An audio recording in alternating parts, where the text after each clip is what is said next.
Hello friends, मैं हूं विकी डोनवाल और स्वागत है आपका हमारे यूट्यूब चैनल पर। हम बीकॉम की फ्री क्लासेस लेके आए हैं आपके लिए, बीकॉम फर्स्ट ईयर और सेकंड ईयर के स्टूडेंट्स की और मेनली प्रैक्टिकल सब्जेक्ट की। ठीक है, बीकॉम फर्स्ट ईयर और सेकंड ईयर स्टूडेंट्स की ये क्लासेस लाने का मेन पर्पज हमारा ये है कि अभी लॉकडाउन के चलते हमारे एग्जाम्स तो फर्स्ट ईयर और सेकंड ईयर के हो नहीं रहे, तो फर्स्ट ईयर वालों के सेकंड ईयर में प्रमोट किया जा रहा है और सेकंड ईयर वालों को फाइनल ईयर में प्रमोट किया जा रहा है। और फाइनल ईयर के जो बच्चे उनके सिर्फ एग्जाम करवाए जा रहे हैं।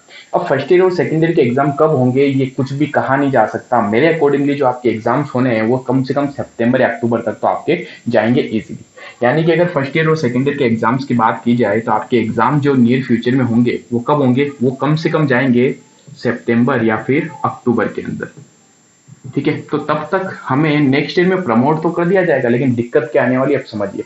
फर्स्ट ईयर का जो स्टूडेंट है उससे प्रमोट करके सेकंड ईयर में डाला जाएगा और सेकंड ईयर का जो स्टूडेंट है उससे प्रमोट करके फाइनल ईयर में डाल दिया जाएगा। अब दिक्कत बच्चों को यह आएगी कि सर फर्स्ट ईयर वाला जो सेकंड ईयर में चला गया वो पढ़ेगा क्या? क्या वो सिर्फ सेकंड ईयर की स्टडी करेगा या फर्स्ट ईयर की भी स्टडी करेगा? उसी तरीके से अगर सेकंड ईयर वाले को फाइनल में डाल दिया जाएगा तो क्या वो फाइनल की स्टडी करेगा या सेकंड ईयर की स्टडी करेगा? तो देखिए दिक्कत आएगी। तो बच्चों का मेन फोकस अब जो होगा वो यहाँ पर होगा सेकंड ईयर के अंदर, यानी फर्स्ट ईयर वालों का तो सेकंड ईयर में और सेकंड ईयर वालों का फाइनल ईयर के अंदर। लेकिन ध्यान दीजिएगा आपके एग्जाम तो होने हैं, फर्स्ट ईयर और सेकंड ईयर के एग्जाम फिक्स हैं, आपके होंगे तो होंगे ही, इसको कोई नहीं रोक सकता। इस चीज को आप ध्यान रखें, क्योंकि अगर आपको डायरेक्टली प्रमोट करना होता बिना एग्जाम के तो कभी बोलते थे हमारी गवर्नमेंट। ठीक है, आपसे एग्जाम भी करवा रही है, जेएनयू जो यूनिवर्सिटी वो भी एग्जाम करवाएगी और फिक्स एग्जाम आपके होंगे। तो वो बच्चे जिन्हें सेकंड ईयर में प्रमोट कर दिया जाएगा, सेकंड ईयर की आप स्टडी करते रहे साथ साथ में। और इसलिए मैं आपको क्या कर रहा हूँ, फर्स्ट ईयर के जो उन्होंने स्टडी करी है और शायद अब तक तो भूल भुला भी गए होंगे। ठीक है, लॉकडाउन में हमने मजे किए, 2-3 महीने आराम से रेस्ट किया हमने। तो सेकंड ईयर वाले जो स्टूडेंट हैं जो नेक्स्ट ईयर में प्रमोट कर दिए जाएंगे, उनके लिए फर्स्ट ईयर की सारी क्लासेस यहाँ पर आपको प्रोवाइड हो जाएगी। फाइनल ईयर में जो बच्चे होंगे जो पढ़ाई कर रहे हैं उनके लिए सारी क्लासेस सेकंड ईयर की भी मैं यहाँ पर प्रोवाइड करवा दूंगा। सारी क्लासेस मतलब प्रैक्टिकल सब्जेक्ट। ठीक है, सारे सब्जेक्ट हम प्रोवाइड नहीं करवाएंगे। फर्स्ट ईयर के अंदर जो सब्जेक्ट है उसमें हम एक तो अकाउंटिंग और एक कॉस्टिंग ये सब्जेक्ट लेंगे। ठीक है, और सेकंड ईयर की जो है, सेकंड ईयर के अंदर हम अकाउंटिंग एंड स्टैटिस्टिक्स ये दो सब्जेक्ट आपके लेंगे। इनके अलावा फर्स्ट ईयर के अंदर हमारी लॉ की भी कई क्लासेस अपडेट करी हुई है, काफी क्लासेस हमने चढ़ा रखी है, काफी क्लासेस धीरे धीरे हम और चढ़ा देंगे। तो इसका मैं कह नहीं पाऊंगा आपको कि लॉ की सारी क्लासेस हो पाएगी या नहीं, बट इनकी सारी क्लासेस आपके एग्जाम आने तक मैं वापस करवा दूंगा। यानी कि आज से हमारी जो क्लास स्टार्ट हो रही है उसमें मैं कोशिश यही करूंगा पूरी कि आपके सारे के सारे चैप्टर, सारे के सारे क्वेश्चंस में यहाँ पर कवर कर दूं। ठीक है, इनकी क्लासेस का जो भी टाइम शेड्यूल होगा वो 2-4 दिन में आपको बता दिया जाएगा। ठीक है, हमारे जैसा भी टाइम शेड्यूल सेट होता है उसके अकॉर्डिंगली। तब तक हम डेली आपके लिए क्लासेस तो अपलोड कर रहे हैं, अप्रोक्स इवनिंग के अप्रोक्स यार क्लासेस आपके अपलोड कर दी जाएंगी। ठीक है, तो चलिए अब स्टार्ट करते हैं। तो आज की हमारी जो क्लास होगी वो बीकॉम फर्स्ट ईयर वालों के लिए। बीकॉम फर्स्ट ईयर में हम अकाउंटिंग स्टार्ट करें। अकाउंटिंग के अंदर हमारा एक चैप्टर आता है सिंगल एंट्री सिस्टम, बहुत ही इंपॉर्टेंट चैप्टर है और काफी वेटेज भी रखता है। ठीक है, इसका एक question practical BCom first year के अंदर आता ही है। ठीक है, तो चलिए इनकम्प्लीट रिकॉर्ड वाले जो चैप्टर है इसका इंट्रोडक्शन अपन पढ़ रहे हैं। इससे पहले मैं आपको समझाना चाहता हूं कि हमारे कुछ 11th और 12th के बेसिक ही है, वैसे आपको आने चाहिए। ठीक है, बट मुझे लगता है आपको नहीं आते होंगे, तो मैं एक बार समझा दूं, क्योंकि क्या है कि लॉकडाउन के चक्कर में हम आराम से बैठे ही रहते हैं। तो सिस्टम जो होता है हमारे पास अकाउंटिंग के, 3 तरीके के सिस्टम है अकाउंटिंग के। ठीक है, एक होता है हमारे पास में double accounting system, double accounting system. ठीक है, जिसे हिंदी में हम कह सकते हैं दोहरा या दोहरी लेखा प्रणाली। एक सिस्टम हमारी ये चलता है। दूसरा हमारे पास सिस्टम होता है single accounting, single accounting system, जिसे हम कह सकते हैं इखरी लेखा प्रणाली, इखरी लेखा प्रणाली। और इसी को कहा जाता है अपूर्ण लेखा प्रणाली। अभी बताऊंगा आपको अपूर्ण क्यों है, अपूर्ण लेखा प्रणाली। और तीसरी हमारे यहाँ चलती है Indian accounting system, Indian accounting system. ठीक है, तो सबसे फर्स्ट में बात करता हूँ इंडियन अकाउंटिंग सिस्टम की, इसे भारतीय बही खाता प्रणाली भी बोला जाता है। ठीक, ये जो सिस्टम है सिर्फ और सिर्फ इंडिया के अंदर चलता है। इस सिस्टम में क्या होता है कि हमारी जो देसी लैंग्वेज है उसी लैंग्वेज के अंदर अकाउंटिंग रखी जाती है। ठीक है, तो ये सिस्टम सिर्फ और सिर्फ कहाँ चलेगा, भारत के अंदर। हम इसके बारे में डिस्कस नहीं करें, मैं सिर्फ एक ओवरव्यू बता रहा हूँ आपको कि क्या होने वाला, हमारा चैप्टर ये है। ठीक है, तो इंडियन अकाउंटिंग सिस्टम क्या होता है, इसको अगर एक बार मैं साइड में रख दूं, ठीक है, क्योंकि भारत में चलता है इसकी अकाउंटिंग के अपने कुछ रूल्स जो होते हैं वो लगभग सेम होते हैं, बट होता क्या लैंग्वेज में थोड़ा सा फर्क आता है। यहाँ लैंग्वेज प्योर हिंदी होती है, हिंदी लैंग्वेज के अंदर हम अकाउंटिंग करते हैं। साइड्स कुछ उसके हिसाब से चेंज होती रहती है। ठीक है, इसके अलावा कई अच्छा इंडिया के अंदर सिर्फ दो होता है, बाकी सारे के सारी कंट्रीज होती है वहां पर सिर्फ, सॉरी इंडिया के अंदर तीन होता है, बाकी सारी कंट्रीज में सिर्फ और सिर्फ दो अकाउंटिंग के मेथड होते हैं। दो अकाउंटिंग मेथड कौन है? एक तो डबल अकाउंटिंग सिस्टम और एक है सिंगल अकाउंटिंग सिस्टम। ठीक है, तो इंडियन को मैं हटा देता हूं। अब हम बात करते हैं डबल अकाउंटिंग सिस्टम क्या होता है। जैसा कि हम 11th और 12th क्लास में पढ़ते हुए आ रहे हैं, डेबिट और क्रेडिट से, डेबिट क्या होता है और क्रेडिट क्या होता है। ठीक है, लेखांकन ये मानता है कि व्यवसाय के अंदर कोई भी अगर लेन देन होता है तो कम से कम दो साइड अफेक्ट होती है। एक साइड को हम डेबिट करते हैं और दूसरी साइड को हम क्रेडिट करते हैं। अब किस चीज को डेबिट करना और किस चीज को क्रेडिट करना, इनके कुछ रूल्स होते हैं, कुछ नियम होते हैं, कुछ प्रिंसिपल्स होते हैं, सिद्धांत जो हमें बताते हैं किस चीज को डेबिट करना और किस चीज को क्रेडिट करना है। ये करते करते हम फाइनल लास्ट तक पहुंचते हैं और हम प्रिपेयर करते हैं फाइनल अकाउंट, और साल के अंत में कितना प्रॉफिट या लॉस हुआ और कितनी एसेट्स और लायबिलिटीज हमारे पास थी, उन सब की हमें क्या मिल जाती है? जानकारी मिल जाती है। तो ये जो पूरा सिस्टम होता है, ये होता है हमारा क्या? Double accounting system. तो क्या हम कह सकते हैं डबल अकाउंटिंग सिस्टम के लिए कुछ रूल्स की जानकारी होना जरूरी है? ठीक है, डबल अकाउंटिंग सिस्टम के लिए हमें कुछ प्रिंसिपल्स का नॉलेज होना जरूरी है। प्रिंसिपल्स का नॉलेज होना जरूरी है। इसके लिए हमें एजुकेशनल नॉलेज होना जरूरी है। तो ये सारी चीजें किसमें जरूरी होती है? डबल अकाउंटिंग सिस्टम में। ठीक है, अच्छा ये डबल अकाउंटिंग सिस्टम हो या सिंगल अकाउंटिंग सिस्टम हो, अकाउंटिंग सिस्टम का मेन पर्पज क्या है कि व्यवसाय में जो भी लेन देन हो रहे हैं ना, उन्हें दर्ज करें। लेन देन को दर्ज किस तरीके से करना है, उसके लिए हमारे पास ही मेथड्स है। ठीक है, अब देखिए, क्योंकि अगर डबल अकाउंटिंग सिस्टम की बात करें तो उसमें इन सब चीजों का नॉलेज होना बहुत ही ज्यादा जरूरी है। ठीक है, लेकिन अगर किसी व्यक्ति को इन चीजों का नॉलेज नहीं है तो क्या वो अपने बिजनेस में होने वाले ट्रांजेक्शन को एंटर नहीं करेगा, या क्या उनके लेन देनों को लिखेगा नहीं अपनी बुक्स में? जरूर लिखेगा। अब देखिए, दो रीजन होते हैं डबल अकाउंटिंग सिस्टम लोग क्यों अप्लाई नहीं करते उसके। ठीक है, पहला रीजन क्या होता है? वो लोग अप्लाई करना ही नहीं चाहते। वो क्या कहते हैं कि हमारे ट्रांजेक्शन को हम रिकॉर्ड रख लेते हैं, हमें नहीं पता है रूल क्या होते हैं, प्रिंसिपल क्या होते हैं, हमें इतना नॉलेज नहीं है, हमने एजुकेशन उसकी नहीं ले रखी है, लेकिन हम हमारे लेन देनों को लिख देते हैं। ठीक है, यानी उन्होंने जो अपने ट्रांजेक्शन लिख रखे होते हैं उसके अंदर इन रूल्स एंड प्रिंसिपल्स को बिल्कुल भी फॉलो नहीं किया होता है। वो लोग कौन से होते हैं? वो होते हैं सिंगल अकाउंटिंग सिस्टम वाले। यानी कि अगर आपने अकाउंटिंग के अंदर लेखांकन करते वक्त डबल अकाउंटिंग सिस्टम के रूल्स प्रिंसिपल्स इनका फॉलो किया है, तब तो आपने डबल अकाउंटिंग सिस्टम रखी। अगर इनका रूल्स को और प्रिंसिपल्स को फॉलो नहीं किया, ठीक है, लेकिन लेन देनों को लिखते जरूर हो, तो उसे हम क्या कहते हैं? Single accounting system. ज्यादातर ये छोटे बिजनेसमैन जो होते हैं वो अपने पास में रखते हैं। क्यों? क्योंकि देखिए, डबल अकाउंटिंग सिस्टम रखने के लिए आपको इन सारी चीजों का नॉलेज होना जरूरी है। ठीक है, और जरूरी नहीं है कि जो बिजनेस का मालिक है उन्हें सारी चीजें आती हो, तो हो सकता है उसे अपने यहाँ पर एक अकाउंटेंट रखने की आवश्यकता हो जाए, है ना।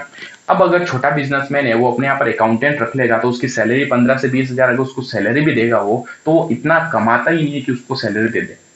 समझ में आ रहा है? तो क्या करता है वो? अपने यहाँ पर अकाउंटेंट हायर नहीं करता, वो क्या करता है? कॉपी रखता है।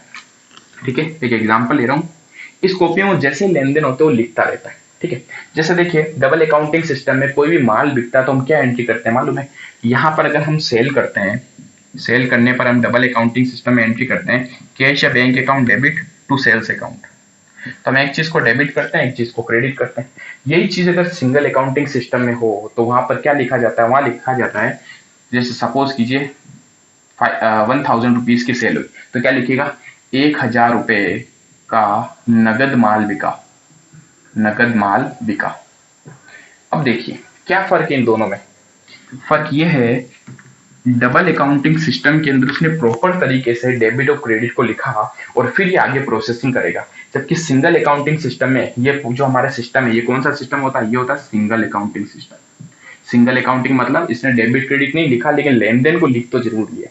ठीक है, क्या यहाँ पर भी लेन देन लिखा गया और यहाँ पर भी लिखा गया? यस, लेन देन तो लिखा गया, लेकिन यहाँ एक तरीका है लिखने का, जबकि यहाँ कोई तरीका नहीं होता है।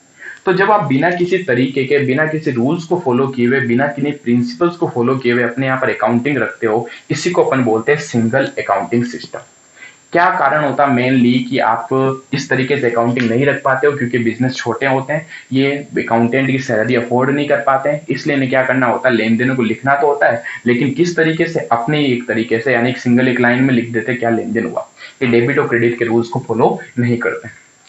ठीक है, तो चीज क्लियर हुई होगी आपके कि सिंगल अकाउंटिंग सिस्टम में हम पढ़ने क्या वाले हैं अब आगे। ठीक है, चलिए, तो अब देखिए ये तो था डबल अकाउंटिंग और सिंगल अकाउंटिंग सिस्टम में अंतर। ये भी कई बार आपके थ्योरेटिकल क्वेश्चन आ जाता है, उसमें आप इजीली लिख सकते हैं। ठीक है, अब देखिए हमारे पास में हम अकाउंटेंट है ये मान के चलेगा, ठीक है, हम अकाउंटिंग का वर्क कर रहे हैं। अगर हमारे पास में कोई आदमी आता है अपनी लेखा पुस्तकें देता है हमारे पास में, या जो भी ट्रांजेक्शन उसने लिख रखे हैं वो आपके पास में लेके आता है। ठीक है, जैसे मैंने कहा ये कॉपी वाला जो एक आदमी था, अच्छा ये कौन कौन से हो सकता है, अगर एग्जांपल देखे, एक पान की दुकान वाला छोटा व्यापारी है, पान बेचता है, ये हर 10 रुपए का पान बेचेगा, 20 रुपए का पान बेचेगा, तो यहाँ पर एंटर थोड़ी करेगा डेबिट क्रेडिट, ये कॉपी में लेन देनों को लिखता है। लेकिन क्या ये जो पान की दुकान वाला जो व्यापारी है, ठीक है, ये है पान की दुकान वाले की कॉपी।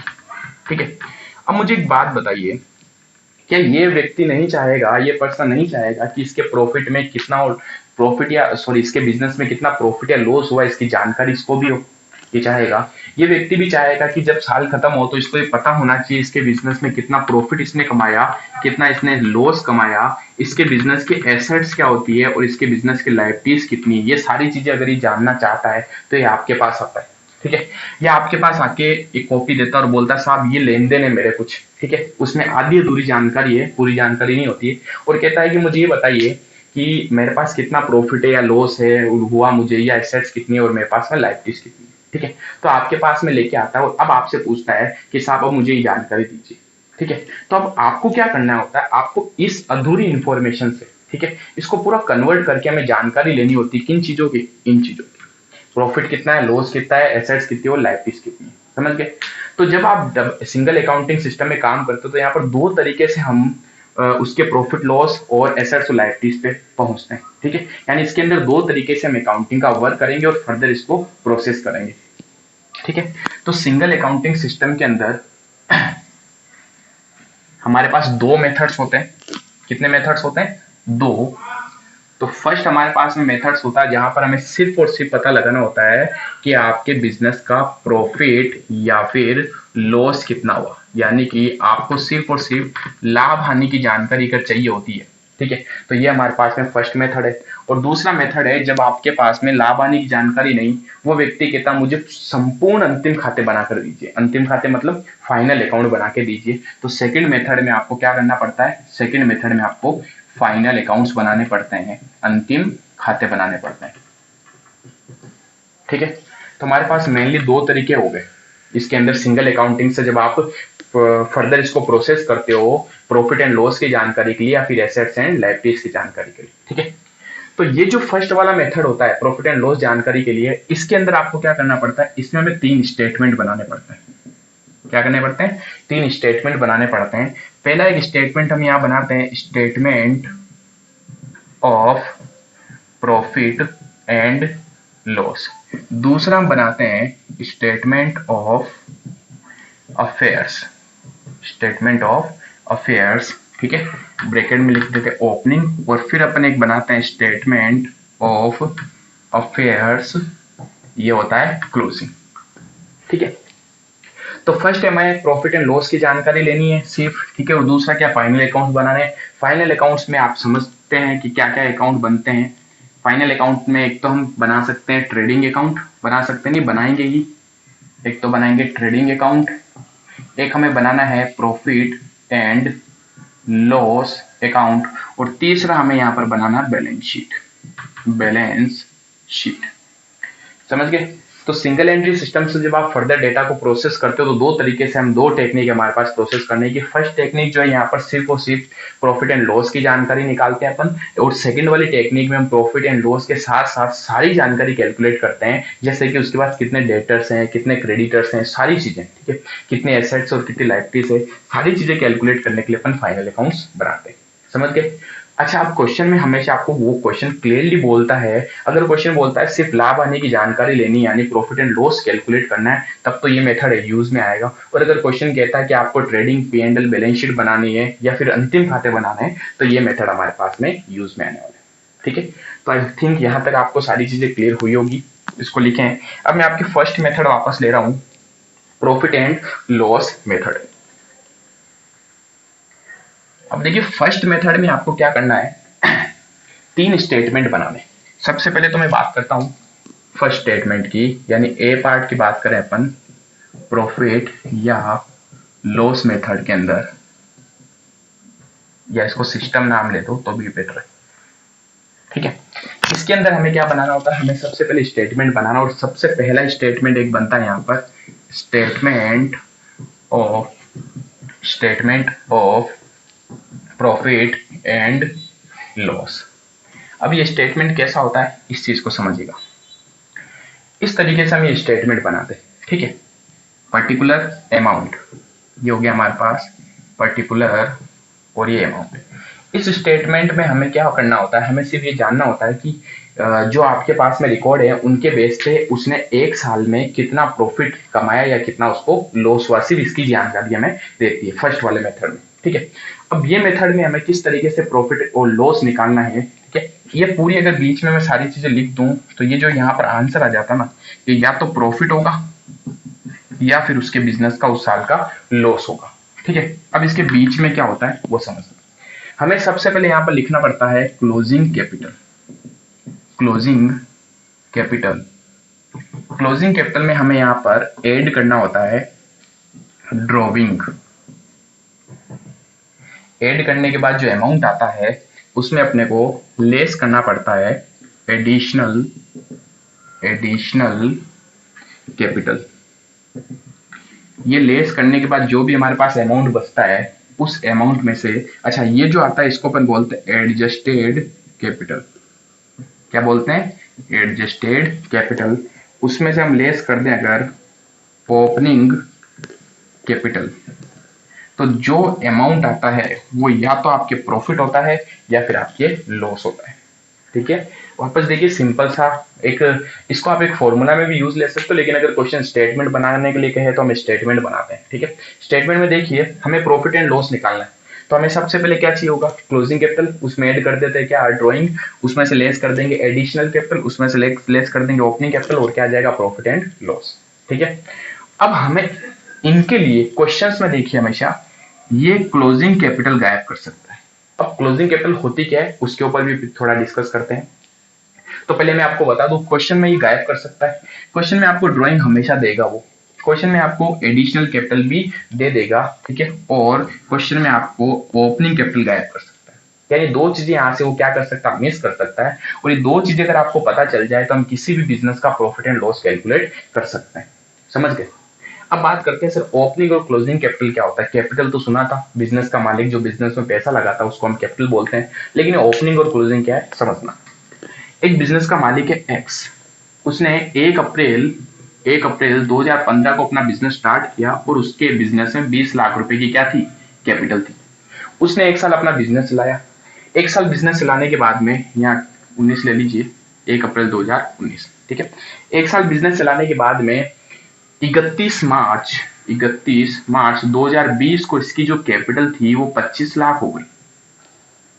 हो सकती है, यस हो सकती है, क्योंकि कैपिटल धीरे धीरे या तो बढ़ेगी या कम होगी, क्योंकि वो बिजनेस चलाएगा और बिजनेस चलाने से या तो उसको प्रॉफिट होगा या लॉस होगा।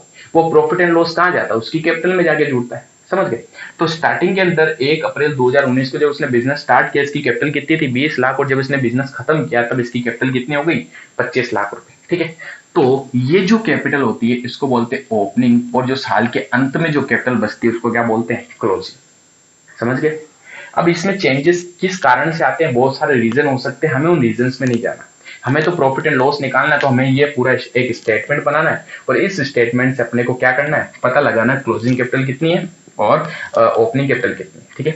ये दो चीजें मिस कर सकता है। अब ये दो चीजें मिस जब करता है ना, तो हमें ये चीजें पता लगानी पड़ेगी अब क्वेश्चन में, ठीक है। अब ये चीजें पता लगाने के लिए हम क्या करते हैं, दूसरे स्टेटमेंट बनाते हैं, ठीक है। जो हमारे पास में दूसरा स्टेटमेंट था, कौन सा था, पहला स्टेटमेंट तो हम स्टेटमेंट ऑफ अफेयर्स बनाते हैं, दूसरा में स्टेटमेंट बनाते हैं स्टेटमेंट ऑफ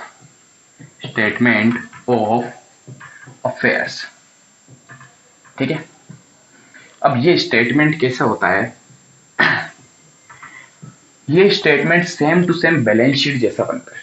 देखिए मैंने यहाँ लिखा नहीं ओपनिंग या क्लोजिंग, क्योंकि ओपनिंग और क्लोजिंग स्टेटमेंट का एक्चुअल मतलब क्या मालूम है, स्टेटमेंट ऑफ अफेयर्स का मतलब है बैलेंस शीट बनानी, आपको कच्ची बैलेंस शीट, साल की स्टार्टिंग में और साल के अंत में, ठीक है।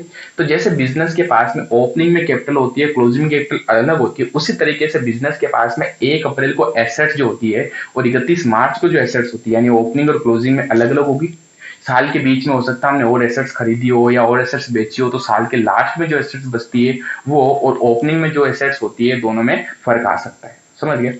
तो इसलिए हम क्या करते हैं, हम एक स्टेटमेंट ऑफ अफेयर्स तैयार करते हैं और यहाँ पर ये एक्चुअल में क्या होती है, ये बैलेंस शीट ही होती है।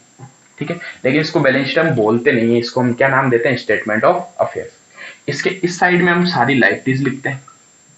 क्या लिखते हैं, सारी लायबिलिटीज, और इसकी इस साइड में सारी एसेट्स लिखी जाती है। बताइए मैं क्यों बना रहा हूं, क्योंकि हमें कैपिटल कैलकुलेट करनी।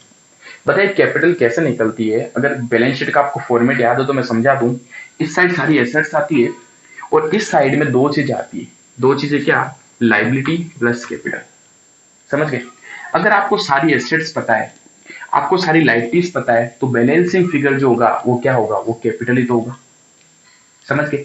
अगर ओपनिंग वाली सारी एसेट्स ले लेता हूं, ओपनिंग वाली सारी लायबिलिटीज ले लेता हूं, जो कैपिटल आएगी वो भी क्या होगी, वो ओपनिंग कैपिटल होगी। यानी साल के स्टार्टिंग में अगर मैं बात करता हूं 1 अप्रैल को, यही चीज अगर मैं 31 मार्च को जो भी एसेट्स है वो लेता हूँ, ये 31 मार्च को जो भी लायबिलिटीज है सारी वो ले लेता हूँ, तो हमारे पास जो कैपिटल आती है वो भी कौन सी होती है, क्लोजिंग कैपिटल।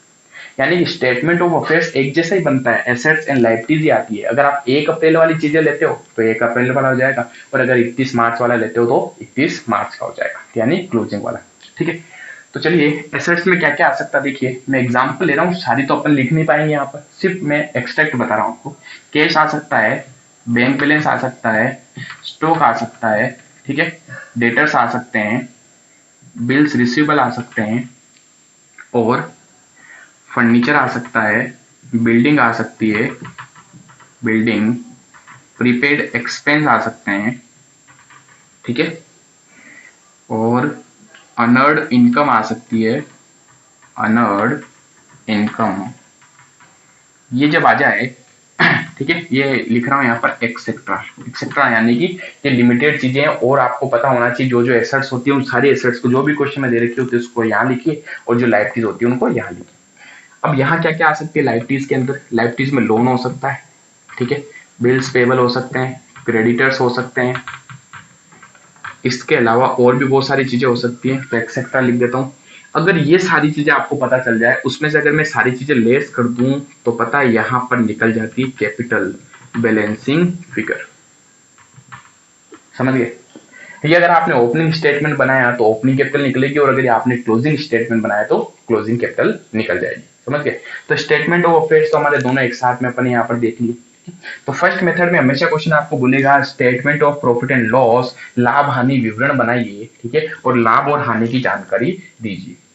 क्लियर। तो इसके ऊपर अब हम अपन एक प्रैक्टिकल क्वेश्चंस करते हैं, आपकी बुक का क्वेश्चन नंबर 1, ताकि थोड़ी और क्लियरिटी आए इसके ऊपर, और मैं आपको कुछ होमवर्क भी देता रहूंगा, वो होमवर्क भी आपको डेली डेली करना है। ठीक है। तो चलिए यहां तक आप उतार ले एक बार फटाफट। तो चलिए अब आपकी बुक का क्वेश्चन नंबर 1 सोल्व करते हैं। बुक आपकी स्क्रीन, क्वेश्चन आपकी स्क्रीन पे आ रहा होगा। देखिए, Madhuri maintain book on single entry system. Madhuri अपनी जो बुक्स है वो किसके आधार पर मेंटेन रखती है, सिंगल एंट्री सिस्टम के आधार पर। She gives you the following information. अब इसने इन्फॉर्मेशन में देखिए क्या क्या लिखा हुआ है। 1 अप्रैल 2010 को इसकी कैपिटल दे रखी है 15,200। ठीक है। अच्छा, साल में कुछ डिफरेंस आ सकता है, क्योंकि हो सकता है मेरे पास में नई बुक हो या आपके पास में नई बुक हो, मेरे पास पुरानी बुक हो, तो जो एडिशन नए नए आते रहते हैं उसकी वजह से हमारे साल में हो सकता है कुछ चेंजेस हो, लेकिन अमाउंट हमारे लगभग सेम रहते हैं। ठीक है, लगभग क्या, अप्रोक्स सारे ही सेम रहते हैं। ठीक है।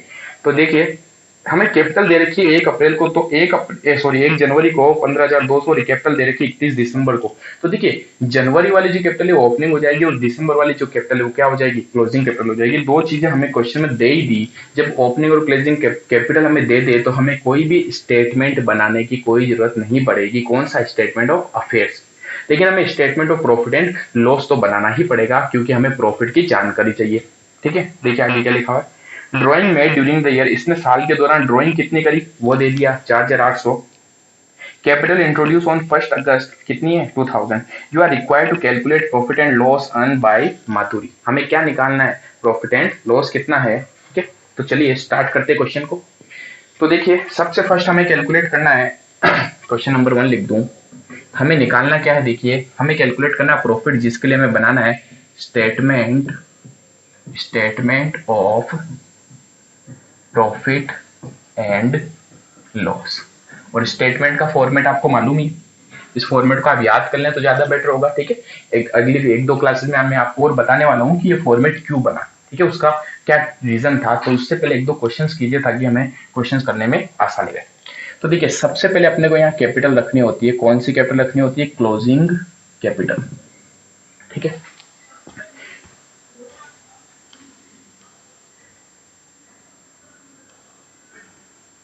तो देखिए क्लोजिंग कैपिटल रखने के बाद में हमें यहाँ पर ऐड करना होता है। इसमें क्या ऐड करना होता है? ड्रॉइंग।